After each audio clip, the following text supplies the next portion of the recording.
9 Chinese workers have been killed and 28 others injured in Pakistan after a blast ripped through a bus carrying the Chinese workers, plunging the vehicle down a ravine in northwestern Pakistan's Khyber Pakhtunkhwa region. मुअज़्ज़ज़ दोस्तों, खैबर पख्तूनख्वा के जिला कोहिस्तान में चीनी engineers की बस पर होने वाले हमले में भारत मुलव्विस निकला।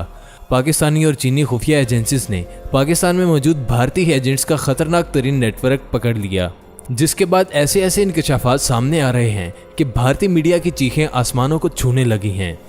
भारत का गोदी मीडिया कैसे पाक चीन दोस्ती में दरार डालने की कोशिशें कर रहा है और कैसे भारतीय एजेंट्स पाकिस्तान पहुंचे, आज हम आपको उसी की तफसील फराहम करेंगे और बताएंगे कि आने वाले दिनों में चीन और पाकिस्तान भारत के खिलाफ कौन सा अहम कदम उठाने जा रहे हैं। इसीलिए आपसे गुजारिश है कि हक़ाइक़ को मुकम्मल जानने के लिए वीडियो को आखिर तक लाजमी देखिएगा। तो आइए चलते हैं मौजू के असल हिस्से की जानिब। दोस्तों, चंद रोज़ कबल यानी 14 जुलाई को अपर कोहिस्तान में पेश आने वाले एक अफसोसनाक वाक़े में 9 चीनी बाशिंदों समेत 13 अफराद जाँ बहक हुए थे। दरअसल एक बस को धमाके से निशाना बनाया गया जिसमें चीनी इंजीनियर्स और दीगर अमला सवार था। खैबर पख्तूनख्वा के ज़िले कोहिस्तान के इलाके बरसीन में बस हादसे में चीनी शहरियों समेत 13 अफराद हलाक और मुतअद्दिद ज़ख्मी हुए, जबकि चीन ने कहा है कि बस में होने वाले धमाके की मुकम्मल तहकीकात की जाएं। कोहिस्तान में चीनी इंजीनियर्स की हलाकत के मामले पर चीनी कंपनी ने दासू डैम पर काम बंद कर दिया। दासू डैम पर काम करने वाली चीनी कंपनी चाइना गिजुबा की जानिब से हुकूमत पाकिस्तान को लिखे गए खत में कहा गया है कि 14 जुलाई को पेश आने वाले वाक़े के बायस काम नहीं कर सकते। तमाम पाकिस्तानी मुलाजमीन को फारिग कर दिया गया है, ताहम तमाम मुलाजमीन को ग्रेजुएटी और तनख्वाह अदा की जाएगी। दासू डैम के प्रोजेक्ट डायरेक्टर अनवारुल हक ने भी चीनी कंपनी की जानिब से लिखे गए खत की तस्दीक कर दी है और कहा है कि जो ही सिक्योरिटी के मामला दुरुस्त होंगे तो डैम पर काम दोबारा शुरू हो जाएगा। यही नहीं, वफाकी वज़ीर इत्तलात फवाद चौधरी ने वाक़े में धमाका खैज मवाद की मौजूदगी की भी तस्दीक की थी। दोस्तों, इस सारी कार्रवाई के बाद पाकिस्तान की खुफिया एजेंसीज ने फौरी तौर पर चीनी हुकाम के साथ मिलकर तहकीकात का आगाज़ कर दिया था, जिसके बाद कई अहम इंकशाफात सामने आ रहे हैं। हर बार की तरह इस बार भी इस दहशतगर्दाना कार्रवाई में भारत का ही हाथ निकला, जिस पर चीन और पाकिस्तान शदीद गमो गुस्से का शिकार हैं। पाकिस्तान की खुफिया एजेंसी ने कोहिस्तान के इलाके में भारत का एक खुफिया नेटवर्क पकड़ा है, जिसने पाकिस्तान में मुख्तलिफ तखरीबी कार्रवाइयों में हिस्सा लिया और रॉ से मुसलसल राब्ते में है।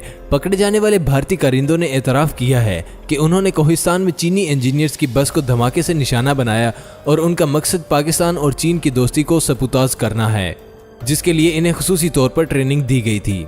और वो 2 माह कबल गैर कानूनी तौर पर पेशावर के रास्ते पाकिस्तान दाखिल हुए, जबकि इन भारतीय एजेंट्स ने यह भी इंकशाफ किया है कि वो आने वाले दिनों में इस्लामाबाद में बड़ी तखरीबी कार्रवाइयों का इरादा रखते थे, मगर ISI ने इन्हें धर लिया। इस खबर की तस्दीक चीन के सरकारी अखबार ने भी की। ग्लोबल टाइम्स ने गुज़श्ता रोज़ की खबर शाया की, भारत ने पाकिस्तान और चीन की दोस्ती का निशाना बनाने की घटिया हरकत की और चीन जान चुका है कि इस हमले में भारतीय एजेंट्स का हाथ था।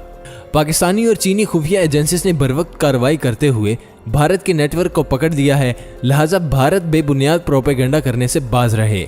चीन के सरकारी अखबार की इस खबर के बाद भारत में कोहराम बरपा है और भारतीय मीडिया मनफी प्रोपेगेंडा करते हुए ये रिपोर्टिंग कर रहा है कि चीन पाकिस्तान पर मिसाइल हमला करने जा रहा है, मगर इसके जवाब में चीनी हुकाम और चीन के मीडिया ने भारत की बोलती बंद कर रखी है और चीन की हुकूमत समेत मीडिया पर ये पैगामात चलाए जा रहे हैं कि चीन और पाकिस्तान की दोस्ती न सिर्फ बरकरार है बल्कि इसमें पहले से भी ज़्यादा मिठास और मजबूती आ चुकी है। दोस्तों, माहिरीन के मुताबिक भारत अमरीकी शह पर चीन मुखालिफ इक़दामात कर रहा है, जबकि भारत में आबादी का तनासब तेज़ी से बढ़ रहा है। भारत में दुनिया की 20% आबादी मुकीम है। कुर्रा अर्ज़ का 2% हिस्सा भारत के हिस्से में आता है। भारत में सालाना आबादी का इजाफा 1 करोड़ 70 लाख के हिसाब से हो रहा है। वो जल्द आबादी के हवाले से बड़ा मुल्क बन जाएगा, यानी 150 करोड़ बासियों का मुल्क, और यकीनी तौर पर ये एजाज़ भारत के लिए अजाब बन जाएगा। भारत में सालाना 35 लाख रहायशी मकानों की ज़रूरत पड़ेगी। आबादी के एतबार से मज़ीद स्कूल्स, हॉस्पिटल्स, कॉलेजेस, सड़कें, शाहराहें और ट्रांसपोर्ट की ज़रूरत पड़ेगी। अभी तक भारत भर में हिंदुस्तानियों के लिए 80 लाख टॉयलेट्स बनाने का ख्वाब शर्मिंदा ताबीर नहीं हो सका है। भारत की माजी की खारजा पॉलिसी का महवर आज़ादाना खारजा पॉलिसी था, मगर अब भारत शरपसंद मोदी की क़यादत में अमेरिका का नुमाइंदा बनकर दूसरे ममालिक को ताबे बनाना चाहता है। चीन ने पिछली 4 दहाइयों में 80 गुना फीकस आमदनी में इजाफा कर लिया है। भारत ने अपनी तमाम तर कोशिशों के बावजूद सिर्फ 7 गुना इजाफा किया है। आज भारत में भूख से बलबलाते बच्चों, जवानों और बूढ़ों की तादाद सबसे ज्यादा है। अगर हम गजा की कमी का शिकार ममालिक की फहरिस्त मुरतब करें, भारत का 102वां नंबर आता है। गरीबों, अफलास, भूख और नंग में भी भारत का कोई सानी नहीं। जिस मुल्क के करोड़ों लोग बेरोजगार हों और मुलाजमतों के मौके भी महदूद हों, वो मुल्क किसी तरह भी भूख पर काबू नहीं पा सकता। पाकिस्तान में भी सूरत हाल कुछ ज़्यादा बेहतर नहीं। भारत और पाकिस्तान दोनों ममालिक को इंतहाई संजीदगी से इस मसले का हल तलाश करना होगा। चीन ने मुआशी मसाइल पर काबू पाकर अपनी फिक्री और अमली बुनियादों को मुस्तहकम कर लिया है।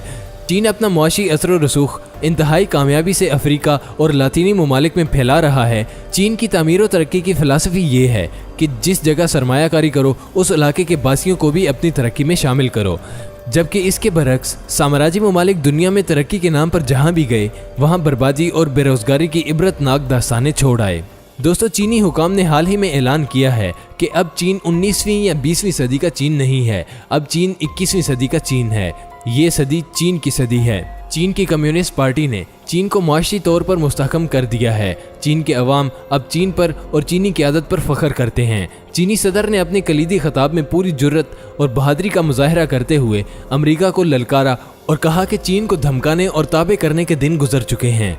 अमेरिका चीन की माशी और अस्करी तरक्की से खाइफ है और चीन की तरक्की को रोकने के लिए माशी पाबंदियों के हरबे इस्तेमाल कर रहा है।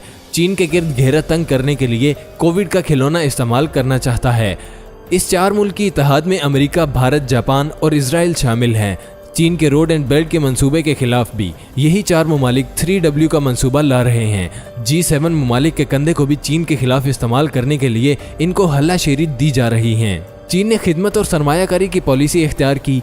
चीन जनूब और मगरबी एशियाई मुल्कों में एशियाई तरक्की के नाम पर सरमायाकारी कर रहा है। अफ्रीकी ममालिक में भी तामीर और तरक्की के जरिए अपने असर व रसूख में इजाफा कर रहा है, जबकि पाक चीन ताल्लुकात आए रोज़ मजबूत से मजबूत तर होते चले जा रहे हैं। चीन की तरक्की से पाकिस्तान तरक्की कर रहा है और पाकिस्तान में चीनी मंसूबों से न सिर्फ खुशहाली आ रही है, बल्कि बेरोजगारी में भी किसी हद तक कमी वाक़ई हुई है। दुनिया की तागूती ताकतें जानती हैं कि अगर चीन यूं ही पाकिस्तान के साथ खड़ा रहा तो पाकिस्तान और चीन मुस्तकबिल करीब में दुनिया पर राज करेंगे। और यही बात अमेरिका समेत भारत और इजराइल को नागवार गुजरती है और वो आए रोज़ बम धमाकों और बैरूनी दहशतगर्दी की मदद से पाकिस्तान को कमज़ोर करने जैसी साजिशों का सहारा लेने की नाकाम कोशिशें करते हैं। मगर रब्बे अजीम के फजलो करम से पाकिस्तान ऐसे अनासर का सर कुचलने के लिए हमा वक्त तैयार रहता है और दुश्मन को मुंह तोड़ जवाब भी देता आया है। चीनी इंजीनियर्स पर होने वाले हमले के बाद भारतीय कारिंदों का गिरफ्तार होना इस बात का मुंह बोलता सबूत है और आने वाले दिनों में अगर भारत ने शरारत करने की कोशिश की तो उसे ऐसे ही सरप्राइज मिलते रहेंगे। जी तो दोस्तों, आज की इस मालूमाती वीडियो के हवाले से आपकी राय क्या कहती है, कमेंट लाजमी कीजिएगा।